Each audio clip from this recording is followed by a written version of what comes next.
सांब सदाशिव सांब सदाशिव सांब सदाशिव जय शंकर। हर हर शंकर दुख हर सुख कर अघतम हर हर शंकर। श्री शिव पुराण रुद्र संहिता तृतीय खंड पार्वती खंड भाग 2। मैना और हिमालय की बातचीत, पार्वती तथा हिमवान के स्वप्न तथा भगवान शिव से मंगल ग्रह की उत्पत्ति का प्रसंग।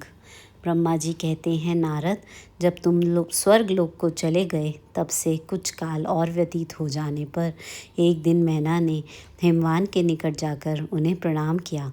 फिर खड़ी हो वे गिरी कामिनी मैना अपने पति से विनयपूर्वक बोली। मैना ने कहा, प्राणनाथ, उस दिन नारद मुनि ने जो बात कही थी उसको स्त्री स्वभाव के कारण मैंने अच्छी तरह नहीं समझा। मेरी तो यह प्रार्थना है कि आप कन्या का विवाह किसी सुंदर वर के साथ कर दीजिए। वह विवाह सर्वथा अपूर्व सुख देने वाला होगा। गिरिजा का वर शुभ लक्षणों से संपन्न और कुलीन होना चाहिए। मेरी बेटी मुझे प्राणों से भी अधिक प्रिय है। वह उत्तम वर पाकर जिस प्रकार भी प्रसन्न और सुखी हो सके वैसा कीजिए। आपको मेरा नमस्कार है। ऐसा कहकर मैना अपने पति के चरणों पर गिर पड़ी। उस समय उनके मुख पर आंसुओं की धारा बह रही थी। प्राज्ञ शिरोमणि हिमवान ने उन्हें उठाया और यथावत समझाना आरंभ किया। हिमालय बोले, देवी मेनके, मैं यथार्थ और तत्व की बात बताता हूँ, सुनो। भ्रम छोड़ो। मुनि की बात कभी झूठी नहीं हो सकती। यदि बेटी पर तुम्हें स्नेह है तो उसे सादर शिक्षा दो कि वह भक्तिपूर्वक सुस्थिर चित्त से भगवान शंकर के लिए तप करे। मेनके, यदि भगवान शिव प्रसन्न होकर काली का पानी ग्रहण कर लेते हैं तो सब शुभ ही होगा। नारद जी का बताया हुआ अमंगल या अशुभ नष्ट हो जाएगा।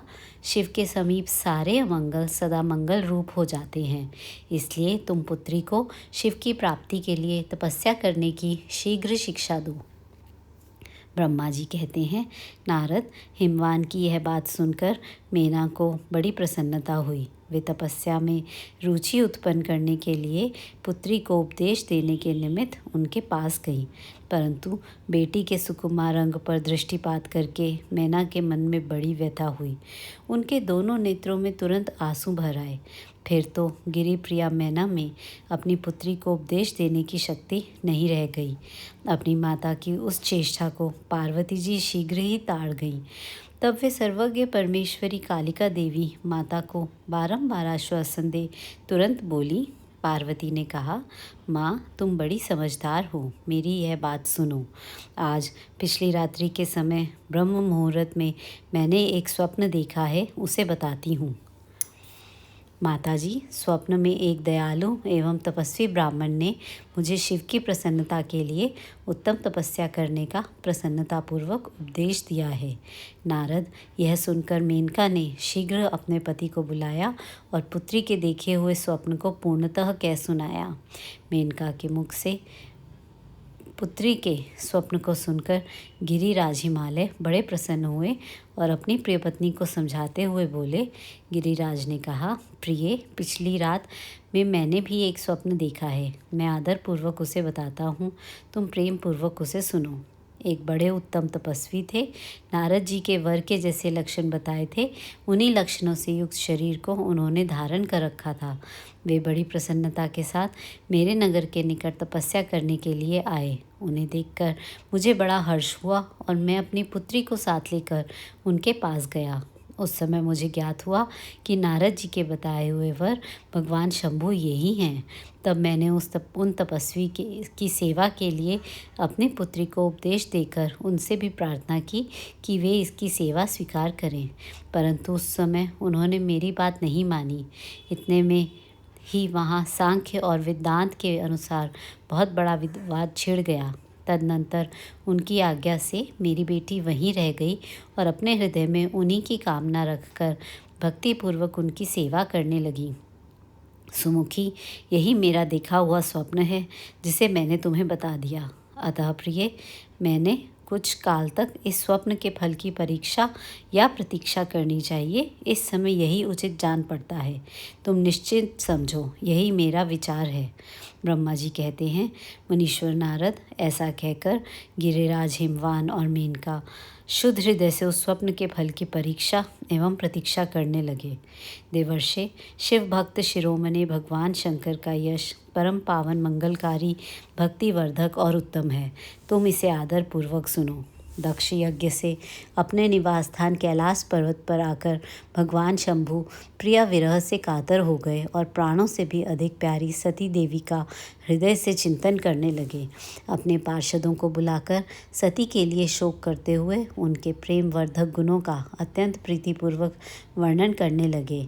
यह सब उन्होंने सांसारिक गति को दिखाने के लिए किया। फिर गृहस्थ आश्रम की सुंदर स्थिति तथा नीति रीति का परित्याग करके वे दिगंबर हो गए और सब लोकों में उन्मत्त की भांति भ्रमण करने लगे। लीला कुशल होने के कारण विरही की अवस्था का प्रदर्शन करने लगे। सती के विरह से दुखित हो कहीं भी उनका दर्शन न पाकर भक्त कल्याणकारी भगवान शंकर पुनः कैलाश गिरी पर लौट आए और मन को यत्नपूर्वक एकाग्र करके उन्होंने समाधि लगा ली, जो समस्त दुखों का नाश करने वाली है। समाधि में वे अविनाशी स्वरूप का दर्शन करने लगे। इस तरह तीनों गुणों से रहित हो वे भगवान शिव चिरकाल तक सुस्थिर भाव से समाधि लगाए बैठे रहे। वे प्रभु स्वयं ही माया के अधिपति निर्विकार पर ब्रह्म हैं। तदनंतर जब असंख्य वर्ष व्यतीत हो गए तब उन्होंने समाधि छोड़ी। उसके बाद तुरंत ही जो चरित्र हुआ उसे मैं तुम्हें बताता हूँ। भगवान शिव के ललाट से उस समय श्रम जनित पसीने की एक बूंद पृथ्वी पर गिरी और तत्काल एक शिशु के रूप में परिणत हो गई। मुने, उस बालक के 4 भुजाएं थीं, शरीर की कांति लाल थी और आकार मनोहर था। दिव्य द्युति से दीप्तिमान वह शोभाशाली बालक अत्यंत दुस्सह तेज से संपन्न था। तथापि उस समय लोकाचार परायण परमेश्वर शिव के आगे वह साधारण शिशु की भांति रोने लगा।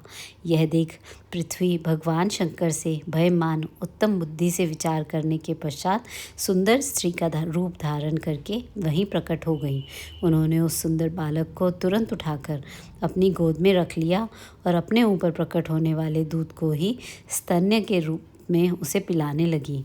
उन्होंने स्नेह से उसका मुंह चूमा और अपना ही बालक मान हंस हंस कर उसे खिलाने लगी। परमेश्वर शिव का हित साधन करने वाली पृथ्वी देवी सच्चे भाव से स्वयं उसकी माता बन गई। संसार की सृष्टि करने वाले परम कौतुकी एवं विद्वान अंतर्यामी शंभु वह चरित्र देखकर हंस पड़े और पृथ्वी को पहचान कर उनसे बोले, धरणी, तुम धन्य हो। मेरे इस पुत्र का प्रेम पूर्वक पालन करो।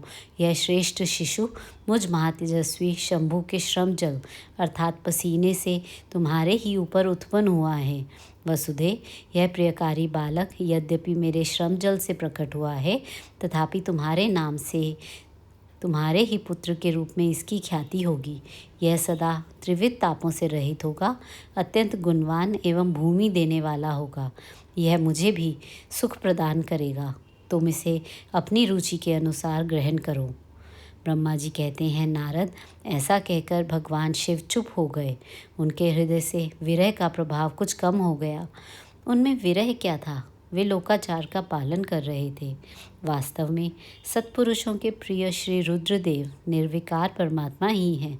शिव की उपर्युक्त आज्ञा को शिरोधार्य करके पुत्र सहित पृथ्वी देवी शीघ्र ही अपने स्थान को चली गई। उन्हें आत्यंतिक सुख मिला।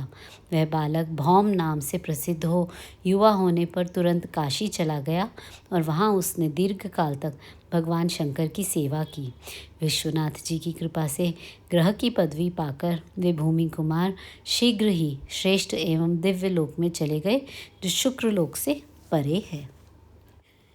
भगवान शिव का गंगा अवतरण, तीर्थ में तपस्या के लिए आना, हिमवान द्वारा उनका स्वागत, पूजन और स्तवन तथा भगवान शिव की आज्ञा के अनुसार उनका उस स्थान पर दूसरों को न जाने देने की व्यवस्था करना। ब्रह्मा जी कहते हैं, नारद, हिमवान की पुत्री लोक पूजित शक्ति स्वरूपा पार्वती हिमालय के घर में रहकर बढ़ने लगी। जब उनकी अवस्था 8 वर्ष की हो गई तब सती के विरह से कातर हुए शंभु को उनके जन्म का समाचार मिला। नारद, उस अद्भुत बालिका पार्वती को हृदय में रखकर वे मन ही मन बड़े आनंद का अनुभव करने लगे। इसी बीच में लौकिक गति का आश्रय ले शंभु ने अपने मन को एकाग्र करने के लिए तप करने का विचार किया। नंदी आदि कुछ शांत पार्षदों को साथ ले वे हिमालय के उत्तम शिखर पर गंगावतार नामक तीर्थ में चले आए, जहाँ पूर्व काल में ब्रह्मधाम से च्युत होकर समस्त पाप राशि का विनाश करने के लिए चली हुई परम पावनी गंगा पहले पहल भूतल पर अवतीर्ण हुई थी। जितेंद्रिय हर ने वहीं तपस्या करने आरंभ की। वे आलस्य रहित हो, चेतन, ज्ञान स्वरूप, नित्य, ज्योतिर्मय, निरामय, जगन्मय, चिदानंद स्वरूप, द्वैतहीन तथा आश्रय रहित अपने आत्मभूत परमात्मा का एकाग्र भाव से चिंतन करने लगे। भगवान हर के ध्यान पर आयन होने पर नंदी, भृंगी आदि कुछ अन्य पार्षदगण भी ध्यान में तत्पर हो गए। उस समय कुछ ही प्रमथगण परमात्मा शंभु की सेवा करते थे। वे सबके सब मौन रहते और एक शब्द भी नहीं बोलते थे। कुछ द्वारपाल हो गए थे। इसी समय गिरिराज हिमवान उस औषधि बहुल शिखर पर भगवान शंकर का शुभागमन सुनकर उनके प्रति आदर की भावना से वहां आए। आकर सेवकों सहित गिरिराज ने भगवान रुद्र को प्रणाम किया, उनकी पूजा की और अत्यंत प्रसन्न हो हाथ जोड़ उनका सुंदर स्तवन किया। फिर हिमालय ने कहा, प्रभु, मेरे सौभाग्य का उदय हुआ है जो आप यहाँ पधारे हैं। आपने मुझे सनाथ कर दिया। क्यों ना हो, महात्माओं ने यह ठीक ही वर्णन किया है कि आप दीन वत्सल हैं। आज मेरा जन्म सफल हो गया, आज मेरा जीवन सफल हुआ और आज मेरा सब कुछ सफल हो गया, क्योंकि आपने यहाँ पदार्पण करने का कष्ट उठाया है। महेश्वर, आप मुझे अपना दास समझकर शांत भाव से मुझे सेवा के लिए आज्ञा दीजिए। मैं बड़ी प्रसन्नता से अनन्यचित होकर आपकी सेवा करूँगा। ब्रह्मा जी कहते हैं, नारद, गिरिराज जी का यह वचन सुनकर महेश्वर ने किंचित आंखें खोली और सेवकों सहित हिमवान को देखा। सेवकों सहित गिरिराज को उपस्थित देख ध्यान योग में स्थित हुए जगदीश्वर वृषभध्वज ने मुस्कुराते हुए से कहा। महेश्वर बोले, शैलराज, मैं तुम्हारे शिखर पर एकांत में तपस्या करने के लिए आया हूँ। तुम ऐसा प्रबंध करो जिससे कोई भी मेरे निकट ना आ सके। तुम महात्मा हो, तपस्या के धाम हो तथा मुनियों, देवताओं, राक्षसों और अन्य महात्माओं को भी सदा आश्रय देने वाले हो। द्विज आदि का तुम्हारे ऊपर सदा ही निवास रहता है। तुम गंगा से अभिषिक्त होकर सदा के लिए पवित्र हो गए हो। दूसरों का उपकार करने वाले तथा संपूर्ण पर्वतों के सामर्थ्यशाली राजा हो। गिरिराज, मैं यहाँ गंगा अवतरण स्थल में तुम्हारे आश्रित होकर आत्मसंयम पूर्वक बड़ी प्रसन्नता के साथ तपस्या करूँगा। शैलराज, गिरिश्रेष्ठ, जिस साधन से यहाँ मेरी तपस्या बिना किसी विघ्न बाधा के चालू रह सके, उसे इस समय प्रयत्नपूर्वक करो। पर्वत प्रवर, मेरी यही सबसे बड़ी सेवा है। तुम अपने घर जाओ और मैंने जो कुछ कहा है उसका उत्तम प्रीति से यत्नपूर्वक प्रबंध करो। ब्रह्मा जी कहते हैं, नारद, ऐसा कहकर सृष्टिकर्ता जगदीश्वर भगवान शंभु चुप हो गए। उस समय गिरिराज ने शंभु से प्रेम पूर्वक यह बात कही। जगन्नाथ परमेश्वर, आज मैंने अपने प्रदेश में स्थित हुए आपका स्वागत पूर्वक पूजन किया है। यही मेरे लिए महान सौभाग्य की बात है। अब आपसे और क्या प्रार्थना करूं? महेश्वर, कितने ही देवता बड़े बड़े यत्न का आश्रय ले महान तप करके भी आपको नहीं पाते। वे ही आप यहाँ स्वयं उपस्थित हो गए। मुझसे बढ़कर श्रेष्ठ, सौभाग्यशाली और पुण्यात्मा दूसरा कोई नहीं है, क्योंकि आप मेरे पृष्ठभाग पर तपस्या के लिए उपस्थित हुए हैं। परमेश्वर, आज मैं अपने को देवराज इंद्र से भी अधिक भाग्यवान मानता हूँ, क्योंकि सेवकों सहित आपने यहाँ आकर मुझे अनुग्रह का भागी बना दिया। देवेश, आप स्वतंत्र हैं। यहाँ बिना किसी विघ्न बाधा के उत्तम तपस्या कीजिए। प्रभो, मैं आपका दास हूँ, अतः सदा आपकी आज्ञा के अनुसार सेवा करूँगा। ब्रह्मा जी कहते हैं, नारद, ऐसा कहकर गिरिराज हिमालय तुरंत अपने घर को लौट आए। उन्होंने अपनी प्रिया मैना को बड़े आदर से वह सारा वृतांत कह सुनाया। तत्पश्चात शैलराज ने साथ जाने वाले परिजनों तथा समस्त सेवक गणों को बुलाकर उन्हें ठीक ठीक समझाया। हिमालय बोले, आज से कोई भी गंगा अवतरण नामक स्थान में जो मेरे पृष्ठभाग में है मेरी आज्ञा मानकर न जाए। मैं यह सच्ची बात कहता हूँ, यदि कोई वहाँ जाएगा तो उस महादुष्ट को मैं विशेष दंड दूंगा। मुने, इस प्रकार अपने समस्त गणों को शीघ्र ही नियंत्रित करके हिमवान ने विघ्न निवारण के लिए जो सुंदर प्रयत्न किया वह तुम्हें बताता हूँ, सुनो। हिमवान का पार्वती को शिव की सेवा में रखने के लिए उनसे आज्ञा मांगना और शिव का कारण बताते हुए इस प्रस्ताव को अस्वीकार कर देना। ब्रह्मा जी कहते हैं, नारद, तदनंतर शैलराज हिमालय उत्तम फल फूल लेकर अपनी पुत्री के साथ हर्षपूर्वक भगवान हर के समीप गए। वहाँ जाकर उन्होंने ध्यान परायण त्रिलोकीनाथ शिव को प्रणाम किया और अपनी अद्भुत कन्या काली को हृदय से उनके सेवा में अर्पित कर दिया। फल फूल आदि सारी सामग्री उनके सामने रखकर पुत्री को आगे करके शैलराज ने शंभु से कहा, भगवान, मेरी पुत्री आप भगवान चंद्रशेखर की सेवा करने के लिए उत्सुक है, अतः आप इसके आराधन की इच्छा से मैं इसको साथ लाया हूँ। यह अपनी 2 सखियों के साथ सदा शंकर की ही सेवा में रहे। नाथ, यदि आपका मुझ पर अनुग्रह है तो इस कन्या को सेवा के लिए आज्ञा दीजिए।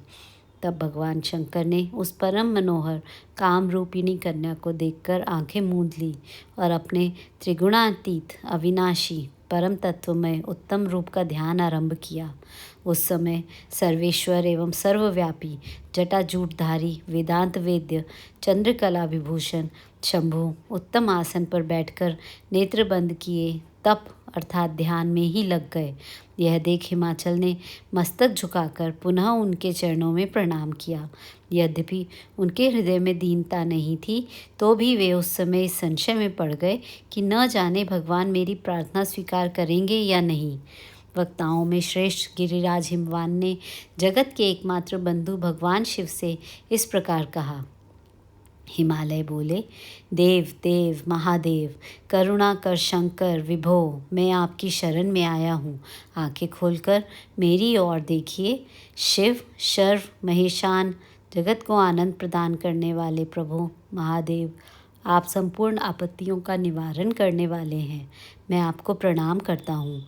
स्वामिन प्रभु, मैं अपनी इस पुत्री के साथ प्रतिदिन आपका दर्शन करने के लिए आऊँगा, इसके लिए आदेश दीजिए। उनकी यह बात सुनकर देव देव महेश्वर ने आंखें खोलकर ध्यान छोड़ दिया और कुछ सोच विचार कर कहा। महेश्वर बोले, गिरिराज, तुम अपनी इस कुमारी कन्या को घर में रखकर ही नित्य मेरे दर्शन को आ सकते हो, अन्यथा मेरा दर्शन नहीं हो सकता।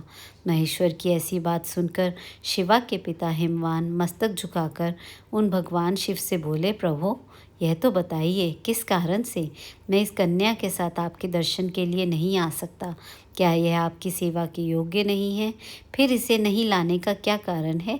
यह मेरी समझ में नहीं आता है। यह सुनकर भगवान वृषभध्वज शंभु हंसने लगे और विशेषतः दुष्ट योगियों को लोकाचार का दर्शन कराते हुए वे हिमालय से बोले, शैलराज, यह तुम्हारी कुमारी सुंदर कटी प्रदेश से सुशोभित, तनवंगी, चंद्रमुखी और शुभ लक्षणों से संपन्न है, इसलिए मेरे समीप तुम्हें इसे नहीं लाना चाहिए। इसके लिए मैं तुम्हें बारंबार रोकता हूँ। वेद के पारंगत विद्वानों ने नारी को माया रूपिणी कहा है। विशेषतः युवती स्त्री तो तपस्वी जनों के तप में विघ्न डालने वाली ही होती है। गिरिश्रेष्ठ, मैं तपस्वी योगी और सदा माया से निर्लिप्त रहने वाला हूँ। मुझे युवती स्त्री से क्या प्रयोजन है? तपस्वियों के श्रेष्ठ आश्रय हिमालय, इसलिए फिर तुम्हें ऐसी बात नहीं कहनी चाहिए, क्योंकि तुम वेदोक्त धर्म में प्रवीण, ज्ञानियों में श्रेष्ठ और विद्वान हो। अचलराज, स्त्री के संग से मन में शीघ्र ही विषय वासना उत्पन्न हो जाती है, उससे वैराग्य नष्ट होता है और वैराग्य न होने से पुरुष उत्तम तपस्या से भ्रष्ट हो जाता है। इसलिए शैल तपस्वी को स्त्रियों का संग नहीं करना चाहिए, क्योंकि स्त्री महाविषय वासना की जड़ एवं ज्ञान वैराग्य का विनाश करने वाली होती है। ब्रह्मा जी कहते हैं, नारद, इस तरह की बहुत सी बातें कहकर महायोग शिरोमणि भगवान महेश्वर चुप हो गए। देवर्षे, शंभु का यह निरामय, निस्पृह और निष्ठुर वचन सुनकर काली के पिता हिमवान चकित, कुछ व्याकुल और चुप हो गए। तपस्वी शिव की कही हुई बात सुनकर गिरिराज हिमवान को चकित हुआ जानकर भवानी पार्वती उस समय भगवान शिव को प्रणाम करके विशद वचन बोली। पार्वती और शिव का दार्शनिक संवाद।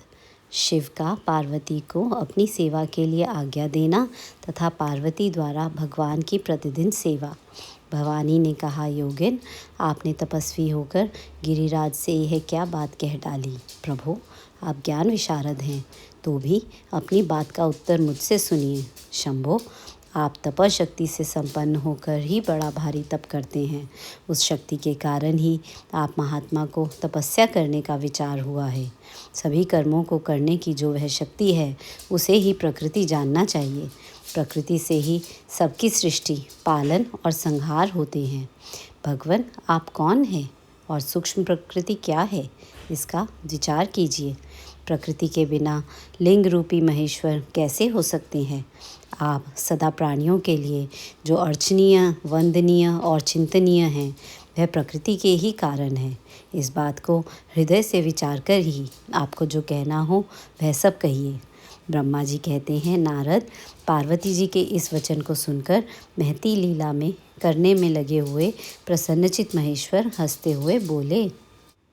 महेश्वर ने कहा, मैं उत्कृष्ट तपस्या द्वारा ही प्रकृति का नाश करता हूँ और तत्वतः प्रकृति रहित शंभु के रूप में स्थित होता हूँ। अतः सत्पुरुषों को कभी या कहीं प्रकृति का संग्रह नहीं करना चाहिए। लोकाचार से दूर एवं निर्विकार रहना चाहिए। नारद, जब शंभु ने लौकिक व्यवहार के अनुसार यह बात कही, तब काली मन ही मन हंसकर मधुर वाणी में बोली। काली ने कहा, कल्याणकारी प्रभु, योगिन, आपने जो बात कही है, क्या वह वाणी प्रकृति नहीं है? फिर आप उससे परे क्यों नहीं हो गए? क्यों प्रकृति का सहारा लेकर बोलने लगे? इन सब बातों का विचार करके तात्विक दृष्टि से जो यथार्थ बात हो उसी को कहना चाहिए। यह सब कुछ सदा प्रकृति से बंधा हुआ है, इसलिए आपको ना तो बोलना चाहिए और ना कुछ करना ही चाहिए, क्योंकि कहना और करना सब व्यवहार प्राकृत ही है। आप अपनी बुद्धि से इसको समझिए। आप जो कुछ सुनते, खाते, देखते और करते हैं, वह सब प्रकृति का ही कार्य है। झूठे वाद विवाद करना व्यर्थ है। प्रभो, शंभो, यदि आप प्रकृति से परे हैं तो इस समय इस हिमवान पर्वत पर आप तपस्या किस लिए करते हैं? प्रकृति ने आपको निगल लिया है, अतः आप अपने स्वरूप को नहीं जानते। ईश, आप यदि अपने स्वरूप को जानते हैं तो किस लिए तप करते हैं? योगिन, मुझे आपके साथ वाद विवाद करने की क्या आवश्यकता है? प्रत्यक्ष प्रमाण उपलब्ध होने पर विद्वान पुरुष अनुमान प्रमाण को नहीं मानते। जो कुछ प्राणियों की इंद्रियों का विषय होता है, वह सब ज्ञानी पुरुषों को बुद्धि से विचार कर प्राकृत ही मानना चाहिए। योगीश्वर, बहुत कहने से क्या लाभ, मेरी उत्तम बात सुनिए। मैं प्रकृति हूँ, आप पुरुष हैं, यह सत्य है, इसमें संशय नहीं है। मेरे अनुग्रह से ही आप सगुण और साकार माने गए हैं। मेरे बिना तो आप निरीह हैं, कुछ भी नहीं कर सकते हैं। आप जितेंद्रिय होने पर भी प्रकृति के अधीन हो सदा नाना प्रकार के कर्म करते रहते हैं।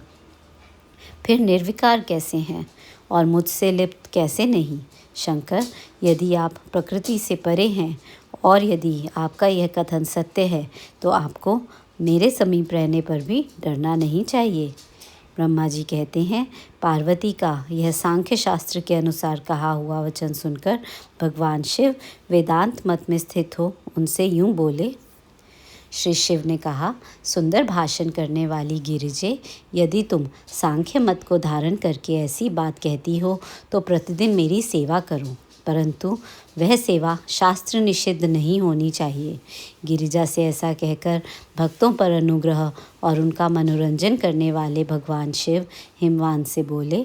शिव ने कहा, गिरिराज, मैं यहीं तुम्हारे अत्यंत रमणीय श्रेष्ठ शिखर की भूमि पर उत्तम तपस्या तथा अपने आनंदमय परमार्थ स्वरूप का विचार करता हुआ विचरूंगा। पर्वतराज, आप मुझे यहाँ तपस्या करने की अनुमति दें। आपकी अनुज्ञा के बिना कोई तप नहीं किया जा सकता। देवाधिदेव शूलधारी भगवान शिव का यह कथन सुनकर हिमवान ने उन्हें प्रणाम करके कहा, महादेव, देवता, असुर और मनुष्यों सहित संपूर्ण जगत तो आपका ही है। मैं तुच्छ होकर आपसे क्या कहूँ। ब्रह्मा जी कहते हैं, नारद, गिरिराज हिमवान के ऐसा कहने पर लोक कल्याणकारी भगवान शंकर हंस पड़े और आदरपूर्वक उनसे बोले, अब तुम जाओ। शंकर की आज्ञा पाकर हिमवान अपने घर लौट गए। वे गिरिजा के साथ प्रतिदिन उनके दर्शन के लिए आते थे। काली अपने पिता के बिना भी दोनों सखियों के साथ नित्य शंकर जी के पास जाती और भक्तिपूर्वक उनकी सेवा में लगी रहती। नंदीश्वर आदि कोई भी गण उन्हें रोकता नहीं था। तात महेश्वर के आदेश से ही ऐसा होता था। प्रत्येक गण पवित्रतापूर्वक रहकर उनकी आज्ञा का पालन करता था। जो विचार करने से परस्पर अभिन्न सिद्ध होते हैं, उन्हीं शिवा और शिव ने सांख्य और वेदांत मत में स्थित हो जो कल्याणदायक संवाद किया, वह सर्वदा सुख देने वाला है। वह संवाद मैंने यहाँ कह सुनाया। इंद्रियातीत भगवान शंकर ने गिरिराज के कहने से उनका गौरव मानकर उनकी पुत्री को अपने पास रहकर सेवा करने के लिए स्वीकार कर लिया। काली अपनी दो सखियों के साथ चंद्रशेखर महादेव जी की सेवा के लिए प्रतिदिन आती जाती रहती थीं। वे भगवान शंकर के चरण धोकर उस चरणामृत का पान करती थीं। आग से तपाकर शुद्ध किए हुए वस्त्र से अथवा गर्म जल से धोए हुए वस्त्र के द्वारा उनके शरीर का मार्जन करती, उसे मलती पहुँचती थीं। फिर 16 उपचारों से विधिवत हर की पूजा करके बारंबार उनके चरणों में प्रणाम करने के पश्चात प्रतिदिन पिता के घर लौट जाती रहीं। मुनिश्रेष्ठ, इस प्रकार ध्यानपरायण शंकर की सेवा में लगी हुई शिवा का महान समय व्यतीत हो गया, तो भी वे अपनी इंद्रियों को संयम में रखकर पूर्ववत उनकी सेवा करती रहीं। महादेव जी ने जब फिर उन्हें अपनी सेवा में नित्य तत्पर देखा, तब वे दया से द्रवित हो उठे और इस प्रकार विचार करने लगे, यह काली जब तक तपश्चर्या व्रत करेगी और इसमें गर्व का बीज नहीं रह जाएगा, तभी मैं इसका पाणी ग्रहण करूँगा। ऐसा विचार करके महालीला करने वाले महायोगीश्वर भगवान भूतनाथ तत्काल ध्यान में स्थित हो गए। मुने परमात्मा शिव जब ध्यान में लग गए, तब उनके हृदय में दूसरी कोई चिंता नहीं रह गई। काली प्रतिदिन महात्मा शिव के रूप का निरंतर चिंतन करती हुई उत्तम भक्ति भाव से उनकी सेवा में लगी रही। ध्यानपरायण भगवान हर शुद्ध भाव से वहाँ रहती हुई काली को नित्य देखते थे, फिर भी पूर्व चिंता को भुलाकर उन्हें देखते हुए भी नहीं देखते थे। इसी बीच में इंद्र आदि देवताओं तथा मुनियों ने ब्रह्मा जी की आज्ञा से कामदेव को वहाँ आदरपूर्वक भेजा। वे काम की प्रेरणा से काली का रुद्र के साथ संयोग कराना चाहते थे। उनके ऐसा करने में कारण यह था कि महापराक्रमी तारकासुर से वे बहुत पीड़ित थे और शंकर जी से किसी महान बलवान पुत्र की उत्पत्ति चाहते थे। कामदेव ने वहाँ पहुंचकर अपने सब उपायों का प्रयोग किया, परंतु महादेव जी के मन में तनिक भी क्षोभ नहीं हुआ। उल्टे उन्होंने कामदेव को जलाकर भस्म कर दिया। मुने, तब सती पार्वती ने भी गर्भ रहित होकर उनकी आज्ञा से बहुत बड़ी तपस्या करके शिव को पति रूप में प्राप्त किया। फिर वे पार्वती और परमेश्वर परस्पर अत्यंत प्रेम से प्रसन्नतापूर्वक रहने लगे। उन दोनों ने परोपकार में तत्पर रहकर देवताओं का महान कार्य सिद्ध किया। तारकासुर के सताए हुए देवताओं का ब्रह्मा जी को अपनी कष्ट कथा सुनाना, ब्रह्मा जी का उन्हें पार्वती के साथ शिव के विवाह के लिए उद्योग करने का आदेश देना, ब्रह्मा जी के समझाने से तारकासुर का स्वर्ग को छोड़ना और देवताओं का वहाँ रहकर लक्ष्य सिद्धि के लिए यत्नशील होना। सूत जी कहते हैं, तदनंतर नारद जी के पूछने पर पार्वती के विवाह के विस्तृत प्रसंग को उपस्थित करते हुए ब्रह्मा जी ने तारकासुर की उत्पत्ति, उसके उग्र तप, मनोवांछित वर प्राप्ति तथा देवता और असुर सबको जीतकर स्वयं इंद्र पद पर प्रतिष्ठित हो जाने की कथा सुनाई। तत्पश्चात ब्रह्मा जी ने कहा, तारकासुर तीनों लोगों को अपने वश में करके जब स्वयं इंद्र हो गया, तब उसके समान दूसरा कोई शासक नहीं रह गया। वह जितेंद्रिय असुर त्रिभुवन का एकमात्र स्वामी होकर अद्भुत ढंग से राज्य का संचालन करने लगा। उसने समस्त देवताओं को निकालकर उनकी जगह दैत्यों को स्थापित कर दिया और विद्याधर आदि देव योनियों को स्वयं अपने कर्म में लगाया। मुने, तदनंतर तारकासुर के सताए हुए इंद्र आदि संपूर्ण देवता अत्यंत व्याकुल और अनाथ होकर मेरी शरण में आए।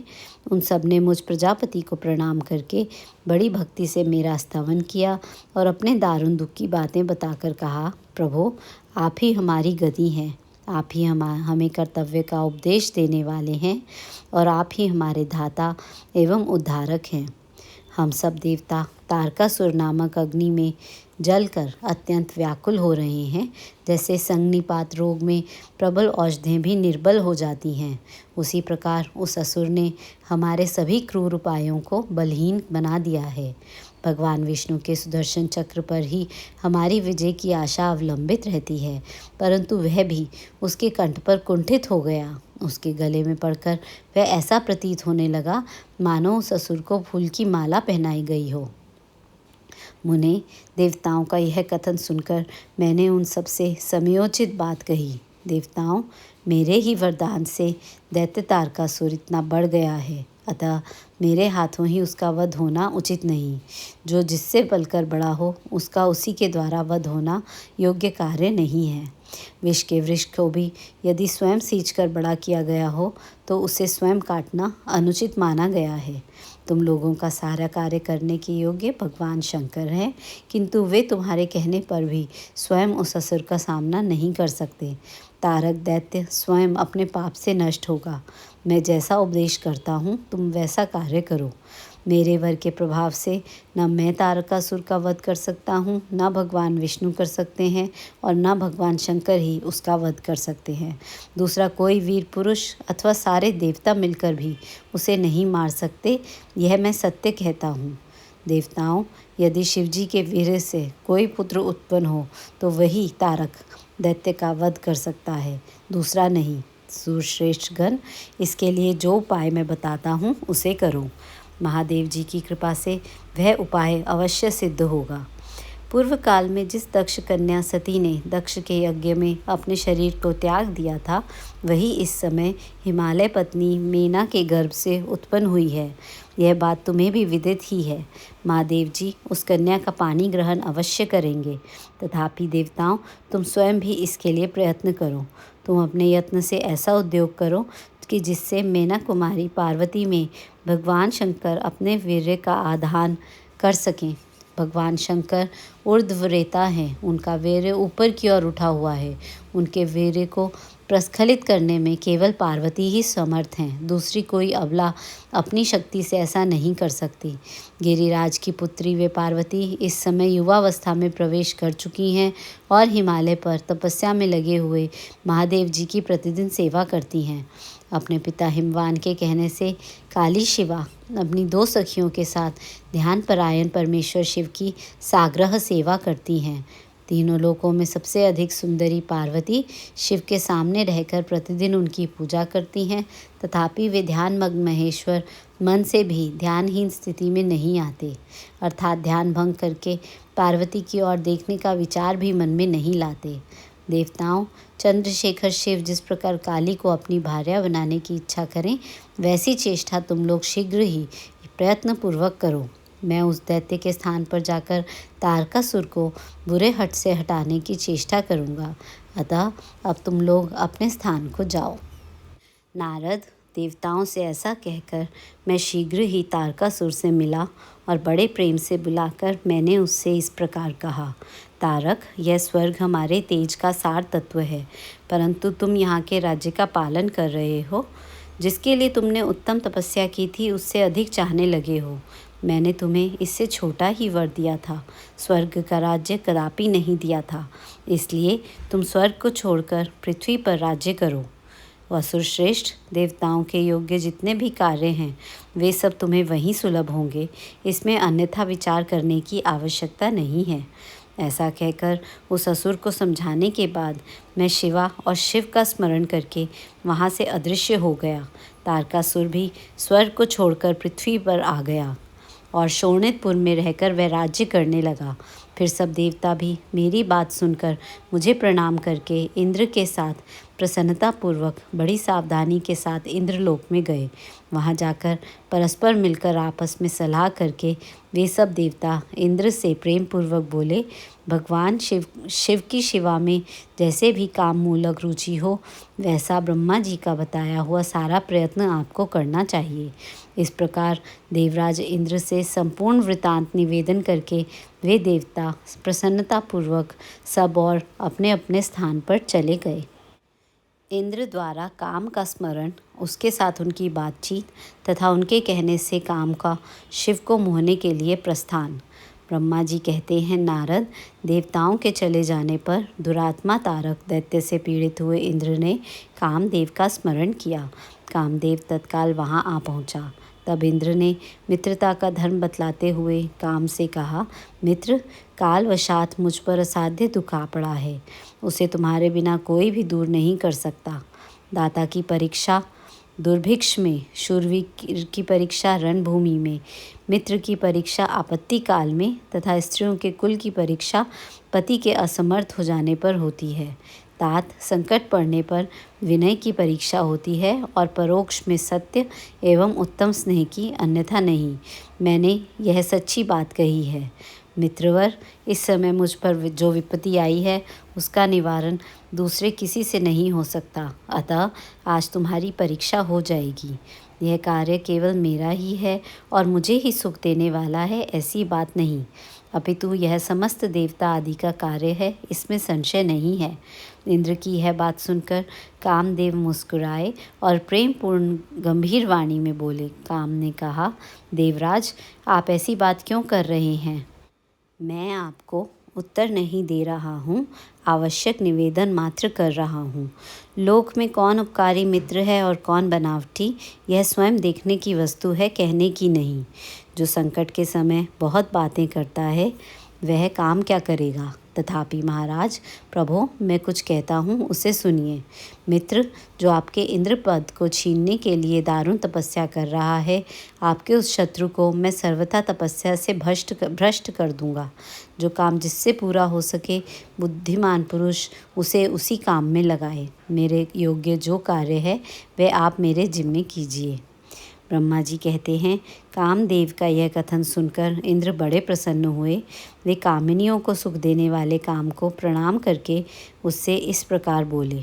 इंद्र ने कहा, तात, मनोभव, मैंने अपने मन में जिस कार्य को पूर्ण करने का उद्देश्य रखा है उसे सिद्ध करने में केवल तुम ही समर्थ हो, दूसरे किसी से उस कार्य का होना संभव नहीं है।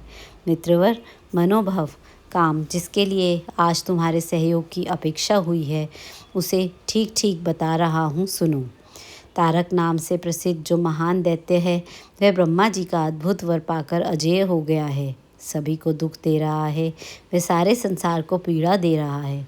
उसके द्वारा बारंबार धर्म का नाश हुआ है, उससे सब देवता और समस्त ऋषि दुखी हुए हैं। संपूर्ण देवताओं ने पहले उसके साथ अपनी पूरी शक्ति लगाकर युद्ध किया था, परंतु उसके ऊपर सबके अस्त्र शस्त्र निष्फल हो गए। जल के स्वामी वरुण का पाश टूट गया। श्री हरि का सुदर्शन चक्र भी वहाँ सफल नहीं हुआ।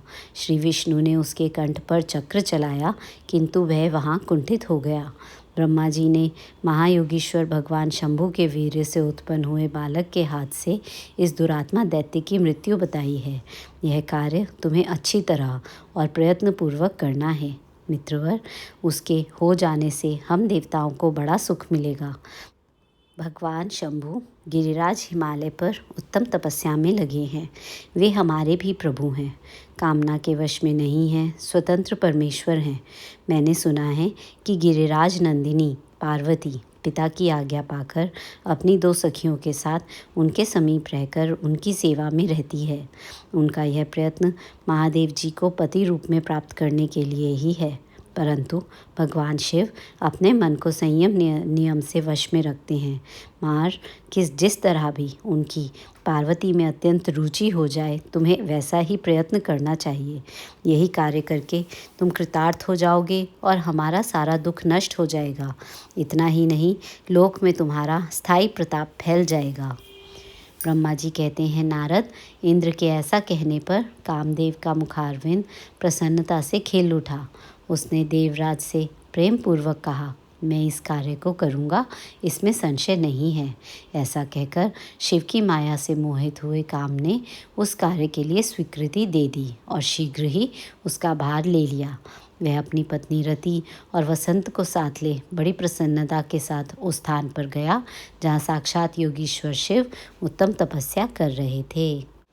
रुद्र की नेत्राग्नि से काम का भस्म होना, रति का विलाप, देवताओं की प्रार्थना से शिव का काम को द्वापर में प्रद्युम्न रूप से नूतन शरीर की प्राप्ति के लिए वर देना और रति का शंबर नगर में जाना। ब्रह्मा जी कहते हैं, मुने, काम अपने साथी वसंत आदि को लेकर वहाँ पहुँचा।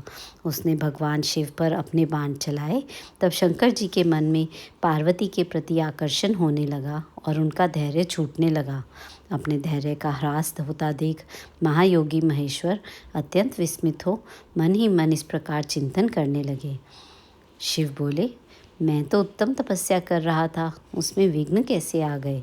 किस कुकर्मी ने यहाँ मेरे चित्त में विकार पैदा कर दिया? इस तरह विचार करके सत्पुरुषों के आश्रय दाता महायोगी परमेश्वर शिव शंका युक्त हो संपूर्ण दिशाओं की ओर देखने लगे। इसी समय वाम भाग में बाण खींचे खड़े हुए काम पर उनकी दृष्टि पड़ी। वह मूर्छित मदन अपनी शक्ति के घमंड में आकर पुनः अपना बाण छोड़ना ही चाहता था। नारद, इस अवस्था में काम पर दृष्टि पड़ते ही परमात्मा गिरीश को तत्काल रोष चढ़ आया। मुने, उधर आकाश में बाण सहित धनुष लिए खड़े हुए काम ने भगवान शंकर पर अपना अमोघ अस्त्र छोड़ दिया, जिसका निवारण करना बहुत कठिन था, परंतु परमात्मा शिव पर वह अमोघ अस्त्र भी मोघ हो गया, अर्थात व्यर्थ हो गया। कुपित हुए परमेश्वर के पास जाते ही शांत हो गया। भगवान शिव पर अपने अस्त्र के व्यर्थ हो जाने पर मनमत को बड़ा भय हुआ। भगवान मृत्युंजय को सामने देखकर वह कांप उठा और इंद्र आदि सभी समस्त देवताओं का स्मरण करने लगा। मुनिश्रेष्ठ, अपना प्रयास निष्फल हो जाने पर काम भय से व्याकुल हो उठा था। मुनीश्वर, कामदेव के स्मरण करने पर वे इंद्र आदि सब देवता वहां आ पहुँचे और शंभु को प्रणाम करके उनकी स्तुति करने लगे। देवता स्तुति कर ही रहे थे कि कुपित हो भगवान हर के ललाट के मध्य भाग में स्थित तृतीय नेत्र से बड़ी भारी आग तत्काल प्रकट होकर निकली। उसकी ज्वालाएं ऊपर की ओर उठ रही थीं। वह आग धू धू करके जलने लगी। उसकी प्रभा प्रलय अग्नि के समान जान पड़ती थी। वह आग तुरंत ही आकाश में उछली और पृथ्वी पर गिर पड़ी, फिर अपने चारों ओर चक्कर काटती हुई धराशायिनी हो गई। साधो, भगवान क्षमा कीजिए, क्षमा कीजिए। यह बात जब तक देवताओं के मुख से निकले तब तक ही उस आग ने कामदेव को जलाकर भस्म कर दिया। उस वीर कामदेव के मारे जाने पर देवताओं को बड़ा दुख हुआ। वे व्याकुल हो, हाय ये क्या हुआ, ऐसा कहकर जोर जोर से चीत्कार करते हुए रोने बिलखने लगे। उस समय विकृत चित हुई पार्वती का सारा शरीर सफ़ेद पड़ गया। काटो तो खून नहीं। वे सखियों को साथ ले अपने भवन को चली गईं। कामदेव के जल जाने पर रति वहाँ एक क्षण तक अचेत पड़ी रही। पति की मृत्यु के दुख से वह इस तरह पड़ी रही थी मानो मर गई हो। थोड़ी देर में जब होश आया तब अत्यंत व्याकुल हो रति उस समय तरह तरह की बातें कहकर विलाप करने लगी। रति बोली, हाय मैं क्या करूं, कहाँ जाऊं? देवताओं ने यह क्या किया? मेरे उद्दंड स्वामी को बुलाकर नष्ट करा दिया। हाय हाय नाथ, स्मर स्वामिन, प्राण प्रिय, हाँ मुझे सुख देने वाले प्रियतम, हाँ प्राणनाथ, यह यहाँ क्या हो गया? ब्रह्मा जी कहते हैं, नारद, इस प्रकार रोती बिलखती और अनेक प्रकार की बातें कहती हुई रति हाथ पैर पटकने और अपने सिर के बालों को नोचने लगी। उस समय उसका विलाप सुनकर वहाँ रहने वाले समस्त वनवासी जीव तथा वृक्ष आदि स्थावर प्राणी भी बहुत दुखी हो गए। इसी बीच में इंद्र आदि संपूर्ण देवता महादेव जी का स्मरण करते हुए रति को आश्वासन दे इस प्रकार बोले। देवताओं ने कहा, तुम काम के शरीर का थोड़ा सा भस्म लेकर उसे यत्नपूर्वक रखो और भय छोड़ो। हम सबके स्वामी महादेव जी कामदेव को पुनः जीवित कर देंगे और तुम फिर अपने प्रियतम को प्राप्त कर लोगी। कोई किसी को ना तो सुख देने वाला है और ना कोई दुखी देने वाला है। सब लोग अपनी अपनी करनी का फल भोगते हैं। तुम देवताओं को दोष देकर व्यर्थ ही शोक करती हो। इस प्रकार रति को आश्वासन दे सब देवता भगवान शिव के पास आए और उन्हें भक्ति भाव से प्रसन्न करके यूँ बोले। देवताओं ने कहा, भगवान शरणागत वत्सल महेश्वर, आप कृपा करके हमारे इस शुभ वचन को सुनिए। शंकर, आप कामदेव की करतूत पर भली भांति प्रसन्नतापूर्वक विचार कीजिए। महेश्वर, काम ने जो यह कार्य किया है इसमें इसका कोई स्वार्थ नहीं था। दुष्ट तारकासुर से पीड़ित हुए हम सब देवताओं ने मिलकर उससे यह काम कराया है। नाथ शंकर, इसे आप अन्यथा ना समझें। सब कुछ देने वाले देव गिरीश, सती साध्वी रति अकेली अति दुखी होकर विलाप कर रही है। आप उसे सांत्वना प्रदान करें। शंकर, यदि इस क्रोध के द्वारा आपने कामदेव को मार डाला तो हम यही समझेंगे कि आप देवताओं सहित समस्त प्राणियों का अभिसंहार कर डालना चाहते हैं। रति का दुख देखकर देवता नष्ट प्राय हो रहे हैं, इसलिए आपको रति का शोक दूर कर देना चाहिए। ब्रह्मा जी कहते हैं, नारद, संपूर्ण देवताओं का यह वचन सुनकर भगवान शिव प्रसन्न हो उनसे इस प्रकार बोले।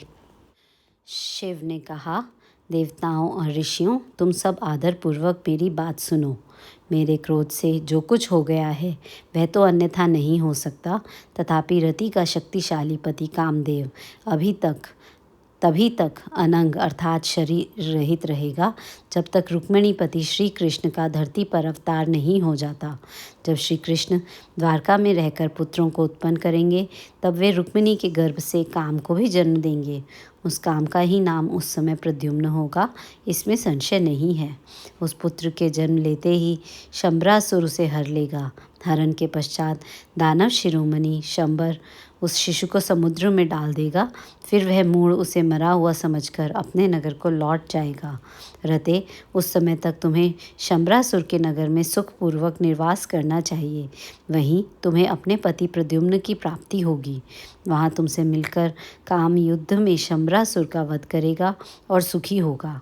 देवताओं, प्रद्युम्नधारी काम अपनी कामिनी रति को तथा शंबरासुर के धन को लेकर उसके साथ पुनः नगर में जाएगा। मेरा यह कथन सर्वथा सत्य होगा।